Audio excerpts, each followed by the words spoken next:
Hello, I'm Reverend Robert Townsend, the deacon here at St. Peter's Arundel.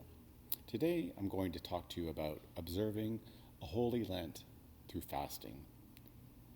Observing a Holy Lent through fasting is a practice observed by many Christians, especially within liturgical traditions such as us Anglicans.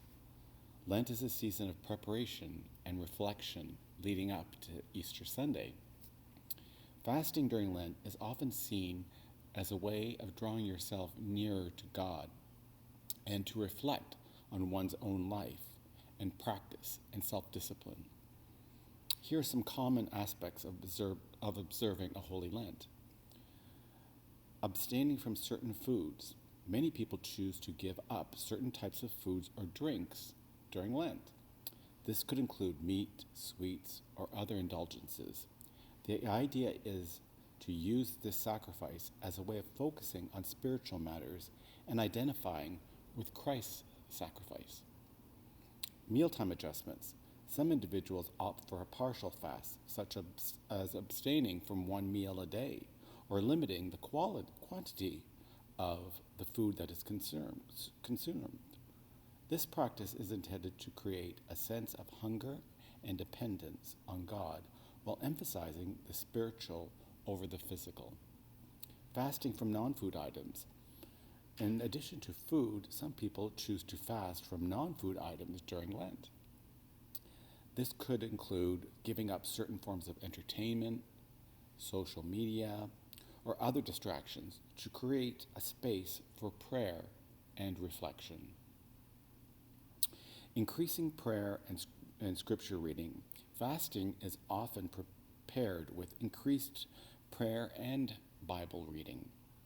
The goal is to use the saved time from not engaging in certain activities like eating or watching television for spiritual practices that deepens one's relationship with God.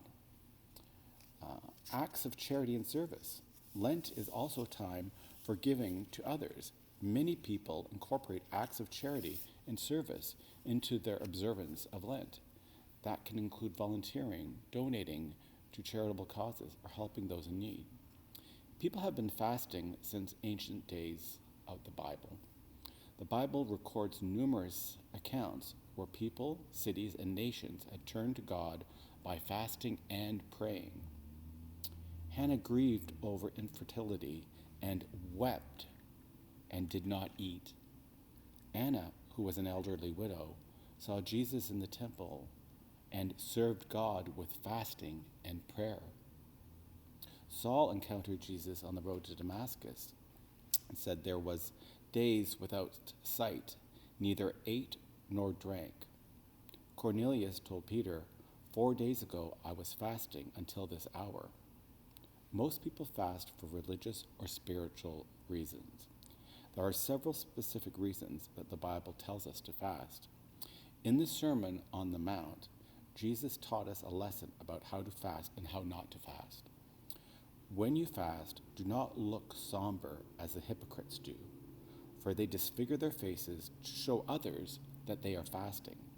Truly, I tell you, they have received their reward in full. But when you fast, put oil on your head and wash your face, so that it will be not obvious to others that you are fasting, but only to your Father who is unseen, and your Father who sees what is done in secret will reward you. Fasting in the biblical sense is choosing not to partake of food because your spiritual hunger is so deep, your determination and intercession so intense, or your spiritual welfare so demanding that you have temporarily set aside even fleshly needs to give yourself to prayer and also to meditation. When Jesus began his ministry after he was baptized by John, he could have gone out and done a lot of things, like throw a party or call a press conference. He didn't perform any great miracle or enter in any kind of parade. He began his ministry with a 40-day fast. He would spend the next 3 years of his life, in fact his entire ministry, doing one primary thing above all things, and that was discipling 12 men. Before he chose his 12 disciples, he fasted and prayed. The emphasis is on sincerity, humility, and genuine relationship with God, rather than seeking approval or recognition from others. It underscores the idea that the motivation behind our actions, as well as the conditions of our hearts, is significant in spiritual matters. How will you observe a holy fast, a holy Lent through fasting this Lent season?